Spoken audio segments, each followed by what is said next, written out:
Elon Musk versus the Zuckerberg. Two nerds collide in the middle. Which one is the better businessman? Did you know who was bullied? What it was like, what they were creating at 12 years old, how they've responded to the coronavirus, the legal issues they've had. Today we're exposing all, and you get to decide who is the better businessman.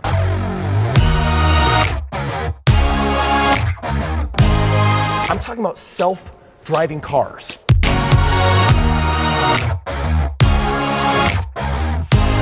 Are you kidding me? This is dumb. You can't mandate that. And he tweets, "Free America now." If these two had a kid, it might be called Muskerberg, and it would probably be born a billionaire. There's a lot of brains between these two, but really we're here to settle it. Who's the better businessman? They take very different approaches to business, and for both of them, it started at a really young age. For Musk, we've got the Tesla SpaceX CEO who started all the way back in his childhood inventing his first business, 12 years old. 1983, he created this game called Blastar, and he sold it for $500. Now, I don't think $500 was still a lot of money back in 1983, but you know what? To a 12-year-old kid, yeah, better, and more importantly, it was better than Flappy Bird. Musk's school days, they were not easy. He was once hospitalized after being beaten by bullies. They literally threw him down a set of stairs and they beat him up until he blacked out. And yet, what came of him? He graduated from college, University of Pennsylvania, with degrees in both physics and economics.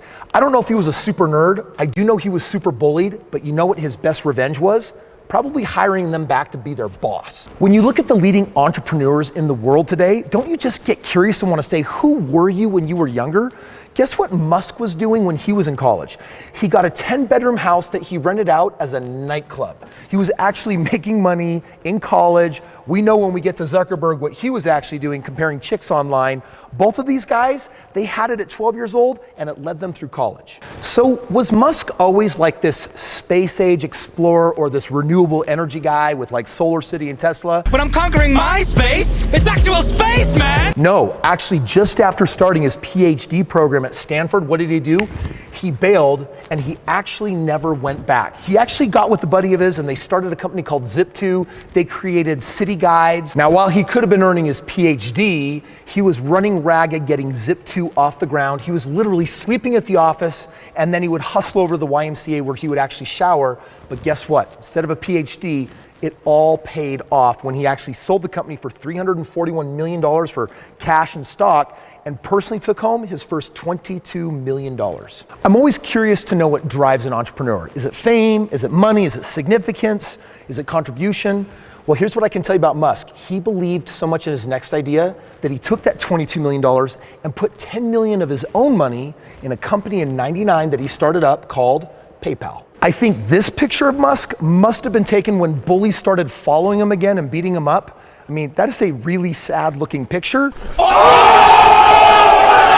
Things got really hairy for Musk, however, before he got his first 9-figure payout from PayPal. He and his business partner were at odds on actually how to grow the business. And while he was actually allowing himself to take a vacation to Australia, the board removed him. He was booted out as CEO. It couldn't have been all bad though, because guess what? eBay came in a little bit later. They actually bought the company 2002, and he walked away with $165 million as the #1 leading shareholder out of a $1.5 billion buyout. Listen, today's successes might have us heralding Musk as a great visionary, but in 2002, people probably thought he was pretty stupid when he took $100 million of his own money and put it down on a company called SpaceX because he wanted to put mice and plants on Mars. Are you kidding me? Rockets? That is a multi-decade long journey. What is Musk gonna do in the meantime, right? This guy's more of a futurist. He decides to jump into this tiny little company, Tesla, helps them design their first all-electric roadster that was beating out anything of its time and age. And guess what? They were so impressed, they named him CEO. And I'll tell you, if you've actually ever been in a Tesla, it is an amazing feeling to get in that vehicle and just to feel the immediate power and go that fast, that quick. It's incredible. More importantly, guess what Musk is really behind? That's really gonna probably be the first company that is ready to drive you anywhere you wanna go. I'm talking about self-driving cars. Now at this point, you probably think Musk is rich. but he's actually spending more than he has coming in. He actually did this $2.6 billion deal with his cousins to fund a solar energy company called Solar City. By 2008, Musk is saying that this is probably the worst year in his life, because between all the money that he spent on SpaceX and Tesla, all the money he put in Solar City, he's basically broke. He's living off of loans. He's got nothing. But you know what? That inner conviction got him somewhere. He bounces back by end of the year. In Christmas, he got two really good pieces of news. First one is with SpaceX, NASA actually comes in and awards him a $1.5 billion contract to take stuff into space. And Tesla also goes public with its initial IPO offering bringing in $226 million. Musk was able to sell off some shares and personally bankroll $15 million. So what happens when you have that much money and power? Never-ending explosion. You probably give yourself the permission to be as authentic of a human being as possible. And guess what happens in 2018? He announces that he wants to take Tesla private. He wants to buy everyone out. And the federal government gets involved and says, you can't do that. And then, of course, we have the coronavirus skirmish, right? The government is saying, you're a non-essential business. You're not able to actually send people to work. He says, are you kidding me? This is dumb. You can't mandate that. And he tweets, free America now. Musk is a visionary, a futurist, and guess what? His results are undeniable, and he is changing the world and the landscape that you and I live in. But so is Zuckerberg. Zuckerberg might be a decade younger, just turns 36 years old this last month. And guess what he was doing when he was 12 years old? He was making video games. Sound familiar? Check it out. He actually created Zucknet. I don't know if he was born a narcissist, but his parents said he was certainly precocious. And at that young age, he was basically building computer games. Speaking of controversy, what was Zuckerberg actually doing on the side when he was at Harvard? Well, he actually created Face Mash. He basically hacked the administration files and he pulled the pictures of the girls and he would compare them to each other, and he had people going online and essentially voting which chick was hotter. Zuckerberg finds his niche pretty quickly. He actually drops out of Harvard, gets with a bunch of buddies, and he creates the Facebook, right? He connects the whole world with each other in really amazing ways, but he wasn't always as statesmanly as he is today. In fact, his very first business card said, I'm CEO. Right man, right place, right idea? Yeah, he raises over $12 million, and by 2012, Facebook IPOs at $16 billion, making Zuckerberg the 29th richest person in the world. Give me the sock, give me the sock. See, stock. Say my name. Now listen, already in his 30s, he's worth more in billions than he is years on this planet. And he has this air, he has this look, right? He's doing the either the hoodie or the t-shirt and simple jeans look. I always ask myself, like, is that like the cool kid trying to act not cool to look more cool? Is it authentic? Is it actually true to his nature and who he actually is? Zuckerberg also clearly has to have this goal of connecting the world, but in different and new ways. Oculus, Instagram, WhatsApp. I'm cleaning up like a wet now. He starts freely spending Facebook's money on things like Instagram, right? I mean, that's one of the hottest social media platforms of our day and age. He also puts $19 billion into WhatsApp so that the international communities and the rest of the world can really connect together. And then spends $2 billion on Oculus, right? Virtual reality, this idea that we can start interacting with each other in a virtual world. Do you remember a couple years back though, when it seemed that Zuckerberg was going to put his hat in the ring for maybe becoming a future president of the United States?